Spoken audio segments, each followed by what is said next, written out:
Second देखिए जी जी मैं अर्ज करूं, देखिए मलिक साहब, प्रॉब्लम ये है कि हम कुछ चीज़ों को बाज़-औक़ात आउट ऑफ कॉन्टेक्स्ट डिस्कस करते हैं, और पीटीआई का डायलेमा ये है कि उनकी अंडरस्टैंडिंग का लेवल हमेशा आउट ऑफ कॉन्टेक्स्ट होता है। मुझे ये इतराज़ नहीं है कि इनके अंदर कोई बहुत नासमझ लोग होंगे, बड़े समझदार होंगे, लेकिन इनकी समझ का जो जाविया है वो जरा थोड़ा सा मुख्तलिफ है। लेकिन जरदाज की इस बात का तो वजाहत कर दें, उन्होंने कहा कि प्राइम मिनिस्टर का नाश्ता हेलीकॉप्टर में जाता था। वो एक फुटेज है इस्लामाबाद से, वो जो हेलीकॉप्टर या लाहौर से हेलीकॉप्टर मरी गया था, वो उसकी फुटेज मैं अर्ज करता हूँ जी, मैं अर्ज करता हूँ उसमें सीड्स फेंक देते, गंजे पहाड़ों के ऊपर सीड्स फेंक देते, कोई प्लांटेशन हो जाती। मुझे बात करने देंगे ना जरताज, एक सेकंड बात करने जी मलिक साहब, जरताज एक सेकंड बात करें। मुझे एक दिन मैं किसी प्रोग्राम में था, तो वहाँ पे एक हमारे मोहतरम दोस्त थे, उन्होंने कहा कि प्राइम मिनिस्टर हाउस में गाय क्यों थी। तो मैंने कहा किसी वजीर आजम का शौक हो सकता है गाय भैंस का, और मैंने इतराज़ किया कि आज वहाँ पर कुत्ता क्यों है। तो उन्होंने कहा जी वो किसी का शौक हो सकता है। तो बस रिलेटिवली इस बात को आगे छोड़ते हुए हम आगे चलते हैं। एक सवाल, लेकिन इसका ऑफिशियल हेलीकॉप्टर पे नाश्ता ढोने से तो इसका कोई ताल्लुक नहीं है। वैसे माजरत के साथ आप प्राइम मिनिस्टर हाउस सर, मैंने मेरे पास एक वीडियो है मेरे मलिक साहब, मेरे पास एक वीडियो है, मैं आपकी टीम से शेयर कर देता हूँ, जिसमें कुत्ता ऑफिशियल हेलीकॉप्टर के अंदर है। यार आप भेज दें, क्या बात कर रहे हैं? आप भेज दें, मैं जरूर भेजूंगा वो आपको। अच्छा एक सेकंड, मैं भिजवाता हूँ आपको, अब इसको living this personal note aside, थोड़ी आगे बात करते हैं। देखें एक सेकंड जरताज, देखें जी जी, जहां तक ये इशू है कि जो शाह साहब ने बात की, बड़ी पर्टिनेंट बात की।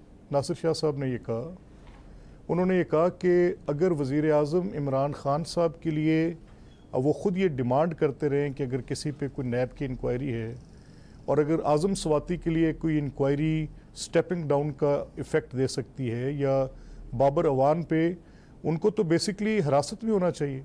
नंबर 1, बाबर अवान के ऊपर रेफरेंस बना, मुझे कोई और एक ऐसा नैब का प्रिजनर बताएं जिस पे रेफरेंस बना हो और वो ज़ेरे हिरासत ना हो। नंबर 1। नंबर 2, अगर वज़ीर ये इसकी वजाहत करें, बाबर अवान के ऊपर रेफरेंस बना हुआ है और वो ज़ेरे हिरासत नहीं है। आप कह रहे हैं ये अकेला केस है कि रेफरेंस होने के बावजूद ज़ेरे हिरासत नहीं है, बाकी सब लोग ज़ेरे हिरासत है। देखें ना, अगर ये बाकी आप देख लें, आपके सामने मैं ये कह रहा हूँ कि अगर बाबर अवान साहब के साथ कुछ डिस्क्रिमिनेशन नहीं हो रही और वो रिज़ाइन करके घर चले गए, यहाँ तो शहबाज साहब को शक की बुनियाद पर गिरफ्तार कर लिया गया कि इनको गिरफ्तार करके हमने शवाहिद ढूंढने हैं। उनके खिलाफ शवाहिद मिल गए, रेफरेंस दायर हो गया, लेकिन फिर भी गिरफ्तार नहीं किया गया। इससे बड़ी डिस्क्रिमिनेशन और प्रेजुडिस्ड प्रोसीडिंग्स क्या होंगी। और इसी तरह वज़ीर आज़म इमरान खान का 3 साल ये मुतालबा रहा, बार बार उन्होंने किया कि फ़लाँ शख्स के खिलाफ नैब की इंक्वायरी है, स्टेप डाउन करे, फिर इंक्वायरी फेस करे, ये अदारे उसके नीचे हैं, ये नैब का चेयरमैन क्या करेगा, ये तो उसकी बोली बोलता है, ये फ़लाँ करता है।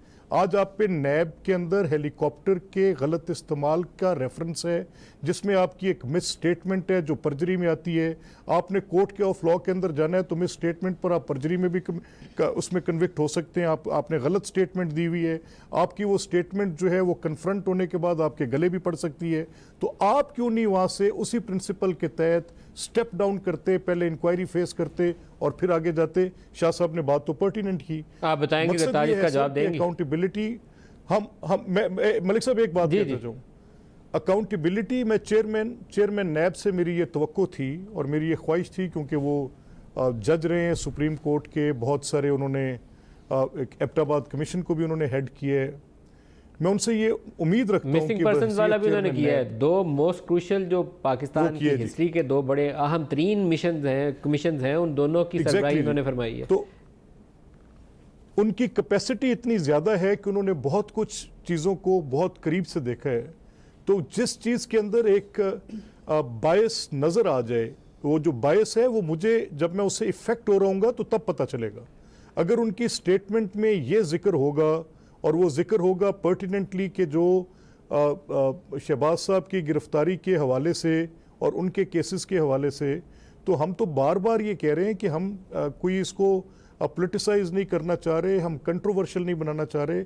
हम ये पूछ रहे हैं कि जो उनकी गवर्नेंस के इश्यूज थे, जिस प्रोसीजरल मैटर्स थे, ये कब से फैसला हो गया कि ऑडिटर का रोल भी नैब लेगी। हम पूछ रहे हैं, नैब के प्रोसीजर्स में नहीं है, लेकिन ऑडिटर का रोल भी नैब ने ले लिया।